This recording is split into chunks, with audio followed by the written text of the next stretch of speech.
Donc là, on a créé notre petite application. Donc on a des champs par défaut. Donc là, on va se refaire une revue de notre schéma. Donc ici, en regardant mon schéma, je m'aperçois que voilà, j'ai mes marchands, j'ai mes produits. Comment est-ce qu'on pourrait améliorer l'une de ces tables? Qu'est-ce qu'on pourrait rajouter comme champ? Comme champ, Ouais, qu'est-ce qu'on pourrait rajouter comme champ? On a une description pour les produits, pardon? le type, De quoi? le type de produit, Ah, le type de produit, la catégorie. C'est vrai qu'on pourrait rajouter on pourrait rajouter une catégorie pour les produits, en effet. Donc on va se rajouter une catégorie pour les produits. Là, rapidement, ensemble, on va se faire ça.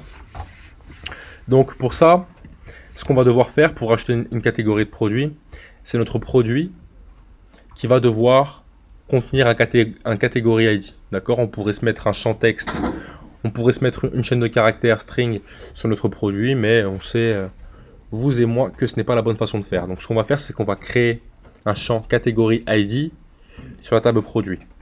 Pour qu'on puisse avoir ce catégorie ID, il faut qu'on ait une table categories qui va contenir nos catégories.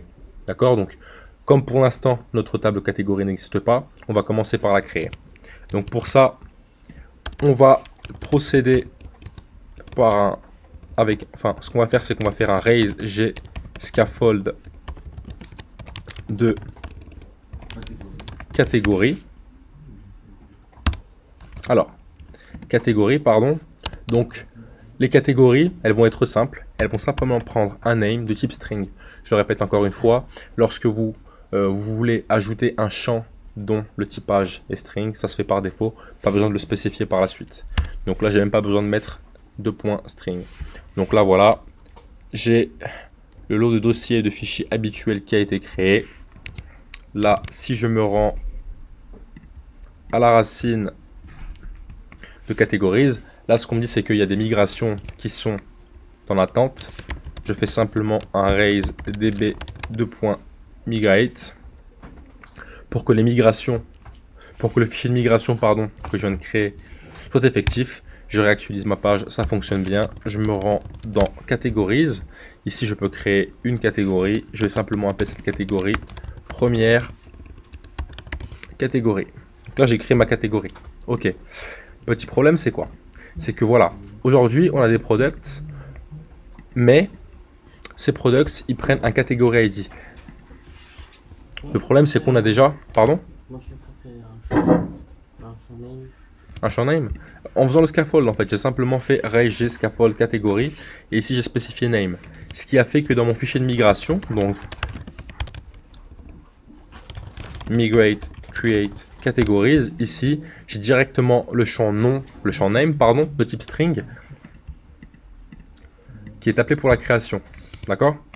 Donc, maintenant, nous, ce qu'on a, c'est que on a un schéma qui contient categories, merchants et products. Le problème, c'est que products doit prendre une catégorie.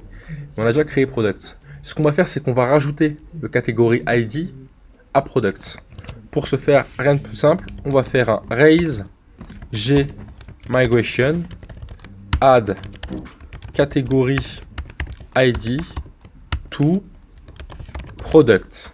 Exactement. Donc là, je vais spécifier catégorie référence. D'accord? Donc en faisant ça, je vais créer une référence à catégorie. Donc ça va être catégorie underscore ID. Ça va être une foreign key. Donc c'est une clé étrangère, d'accord?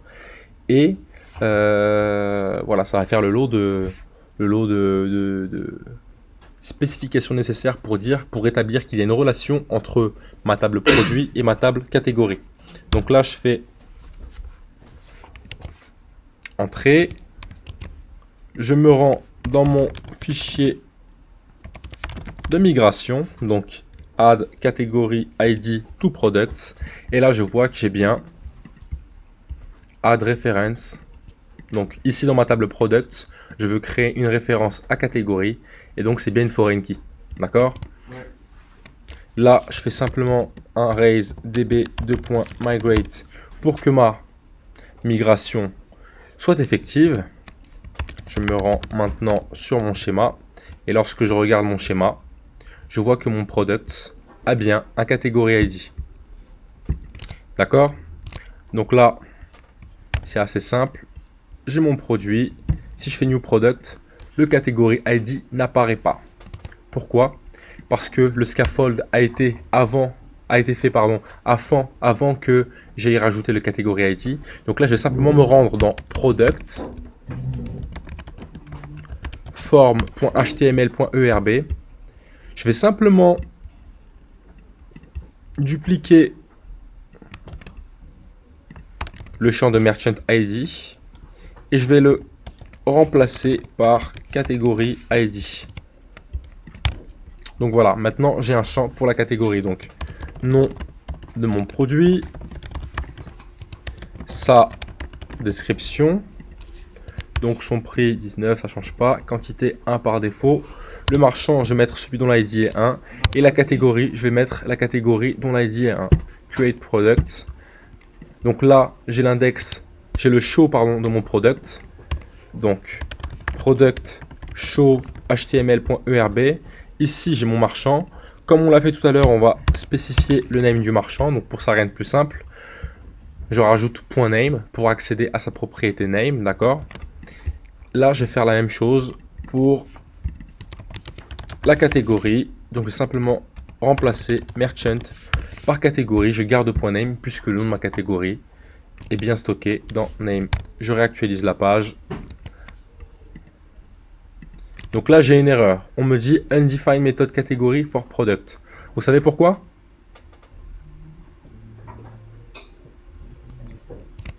Parce que dans mon modèle product,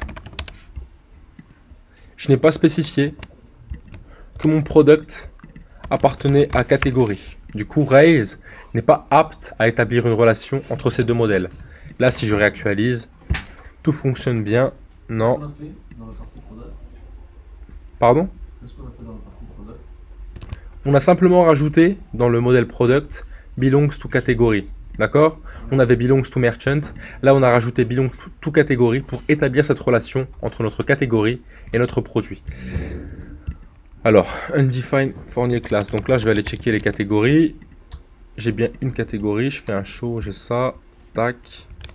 Undefined method for nil class. OK. Product, catégorie ID, nil. Donc là, je vais aller dans mon product controller. OK. Ici, vous savez ce qu'on a. Alors, ce qui se passe là, c'est que mon paramètre n'a pas été sauvegardé quand j'ai soumis le formulaire. Ça, on l'avait vu l'année dernière. En Ruby on Rails, on a ce qu'on appelle les strong parameters. D'accord? Donc, pour le traduire en français, paramètres forts. Pourquoi est-ce qu'on a les strong parameters? Les strong parameters, ils ont été faits pour ne pas permettre à l'utilisateur d'enregistrer n'importe quelle donnée. D'accord? Ici, par défaut, on autorise l'enregistrement de chacune des données de product. Mais imaginons qu'on ne veuille pas permettre la modification du price. On a simplement à supprimer price ici. Et si jamais on nous soumet un price, ça ne sera pas soumis et sauvegardé en base de données. D'accord? Donc ici, le problème qu'on a, c'est que le catégorie ID ne s'est pas sauvé. C'est très simple. C'est parce que le catégorie ID n'était pas spécifié dans les strong parameters. Du coup, lorsqu'on enregistrait le catégorie ID, Rails nous renvoyait unpermitted parameter catégorie ID. Donc là, j'ai bien spécifié le catégorie ID. Ça, comment je le sais? C'est simple. Il faut que je regarde dans la console. Donc là, ici, dans ma console, lors de l'enregistrement, ce que je peux constater, c'est que j'ai un unpermitted parameter de catégorie ID. D'accord? Ici, j'ai tous les paramètres que j'ai soumis. Donc, nom de mon produit, sa description, price, quantity, merchant ID, catégorie ID. Ici, le seul paramètre qui n'a pas été permis, c'est catégorie ID. Du coup, ça n'a pas été enregistré. Maintenant que je l'ai ajouté, je crée mon produit. Et mon produit est bien associé à première catégorie. D'accord? Donc voilà. Là, on vient simplement de voir comment faire pour ajouter un champ dans une table existante en base de données. Pour ça, on passe par une migration qui s'appelle add, nom du champ qu'on veut ajouter, to, nom de la table. D'accord? Donc en l'occurrence, c'est add underscore category underscore ID to products. Donc le fait que j'ai spécifié to products, ça a fait que mon fichier de migration a compris automatiquement que le champ catégorie, je voulais l'ajouter à ma table products. D'accord? Ici, j'ai bien mis add category ID, mais j'aurais pu mettre add fields, par exemple, s'il y avait eu plusieurs champs. Dans le sens où ça n'est pas pris en compte. Si la raison pour laquelle j'ai bien mon catégorie référence dans mon fichier de migration, c'est parce que j'ai spécifié en fin de commande catégorie de point référence. Ok? Voilà tout. Vous avez des questions par rapport à ce qu'on vient de voir là ensemble ou pas? Moi, ça c'est pas ajouté sur le formulaire. C'est normal. C'est normal que ça ne se soit pas ajouté sur le formulaire. Ce qu'on a fait en fait là, c'est qu'on allait dans Product Form. On a simplement dupliqué le Merchant ID. Donc, moi je suis sur Atom, je fais un commande Shift D, je duplique Merchant ID et je remplace simplement l'occurrence de Merchant par Product. Ok? Voilà. Là, comme ça s'est fait après le scaffold, ça ne se rajoute pas automatiquement dans les fichiers. Donc, c'est à moi, à la main, d'aller rajouter les différents champs qui sont propres à catégorie. Donc là, j'ai rajouté catégorie ID, mais il ne faut pas oublier que dans mon Product Controller, j'ai aussi dû rajouter catégorie ID dans les Product Params, donc dans les paramètres qui sont permis pour produit. D'accord? Dans mon modèle Product, j'ai aussi rajouté belongs to category pour dire que mon product appartient à une catégorie. Maintenant, si je vais dans modèle catégorie, je vois que je n'ai rien, mais une catégorie a plusieurs produits. Donc ici, ce que je peux mettre, c'est as many product. Ok? Donc là, grâce à belongs to category, depuis mon produit, je vais pouvoir faire. Donc là, imaginons que ce soit le first, donc product.first.catégorie. Je vais même faire .catégorie.name. Et depuis catégorie, ce que je peux faire ici, donc catégorie.first. Pour obtenir les produits. Exactement, products. Donc products avec un S, puisque ma catégorie a plusieurs produits. Si je veux arriver sur le premier produit, mes products, je tape first tout simplement. Le dernier, c'est last, vous l'aurez compris. Donc first.name par exemple. Si je fais par exemple un product.name, ça me retournera une erreur puisque j'ai une collection et j'essaye d'accéder à la propriété name. D'accord? La collection, elle me renvoie un lot d'objets. Si je veux récupérer le name, il faut que je choisisse l'occurrence. D'accord? Donc ça peut se faire via un tableau, donc avec 0, 1, etc. Ou alors je prends directement le premier et je fais .name. Ok? Donc, j'ai vu qu'on pouvait faire un catégorie.find by de params id. D'accord? Donc ça, encore une fois, le params id que vous avez ici, c'est ce que vous avez dans l'URL dans id est égal 1. Ok? Mais ce que je peux aussi faire, c'est catégorie. Imaginons qu'on soit sur une page qui renvoie tous les produits qui soient propres à une catégorie. Comment est-ce que je vais les trouver? Donc, params de .id, .products. Mais imaginons que je veuille encore appliquer un filtre sur ces produits. Imaginons que je veuille dire, voilà, tous les produits dont le name est hello. Comment il va savoir laquelle est appelée? Pardon? Quelle catégorie est appelée? Comment il va savoir laquelle on appelle dans les différentes lignes? Donc là, ici, ce que je récupère, moi, c'est la catégorie dont l'ID est celle qui est passée par le paramètre d'URL. D'accord? Donc, en l'occurrence, là, ce que je vous ai mis en commentaire, c'est... Mais il fait le matching tout seul, je veux dire? C'est ça, exactement. Là, il fait un find by. Donc, un find by, on va aller chercher dans les ID. Donc ici, ce qu'on va chercher, c'est la catégorie dont l'ID est 1. D'accord? Donc si dans l'URL, j'ai ID est égal 1, l'ORM va me permettre de faire un where.first. C'est ça, exactement. Donc là, on va faire une clause where, d'accord? Donc où l'ID est égal à 1 et je vais récupérer le premier. D'accord? Donc là, j'ai ma première catégorie. Je liste ensuite tous ces produits. Donc ça, en fait, ça va pas me lister ma catégorie. Ça va pas m'afficher ma catégorie, mais tous les produits qui sont propres à ma catégorie. Et ensuite, si je veux rajouter un filtre sur ces produits, je peux chaîner ma méthode .where ou find by par exemple à products.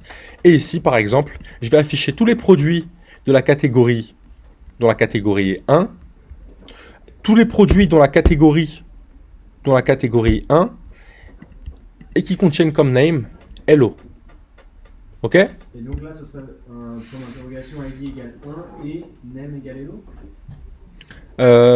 Oui, enfin non, enfin là pour le coup, ici si je mets ID est égal 1, c'est pour vous expliquer d'où est-ce qu'il sort ce params ID. En fait, ce params ID, il fait référence au paramètre d'URL ID est égal 1, d'accord? Donc là, vous avez votre google.com ID 1, d'accord? ID est égal 1. Ici, c'est un paramètre d'URL. Donc ce paramètre, je le récupère depuis params de .id. Donc là, ici, vous avez 1 en fait. Ok? Et quand est-ce qu'il va faire la ligne du dessous alors? C'est sur quelle route? Ici, c'est imaginons que vous souhaitiez retourner tous les produits dont la catégorie est 1, d'accord? Donc ça là, ce que vous avez ici, ça va retourner tous les produits dont la catégorie est 1. Là, je vais juste rajouter un filtre supplémentaire qui n'est pas nécessaire, hein, qui sert à rien en l'occurrence. On va retourner tous les produits dont la catégorie est 1 et qui ont pour nom hello, d'accord? Mais ça pourrait être aussi dont la quantité est égale à 0 par exemple, pour vérifier vos stocks. Ça a du sens pour vous ou pas? On peut faire quantité supérieure à 3. Ouais, on peut se faire ça. Donc ça va se faire comme ça par contre. Ça va se faire quantity supérieur à 1. D'accord? Donc pour ça, il suffit simplement que vous tapiez raise active record greater than. D'accord? Donc using greater than less with a word statement. Donc ici vous avez la réponse. Voilà, vous mettez le champ chevron point d'interrogation virgule 200. Donc ici on va récupérer tous les users dont l'ID est supérieur à 200. Ok, nous ici on va récupérer tous les produits de la catégorie 1 dont la quantité est supérieure à 1. Ou alors on peut se faire dont la quantité est inférieure à 1 pour pouvoir monitorer les différents stocks de produits qu'on a. D'accord? Ça a du sens? Cool. Ok, j'enregistre ça, je vous mets ça sur YouTube cet après-midi. L'idée c'est que voilà, la prochaine fois on puisse avancer sur le reste. La prochaine fois je vais impérativement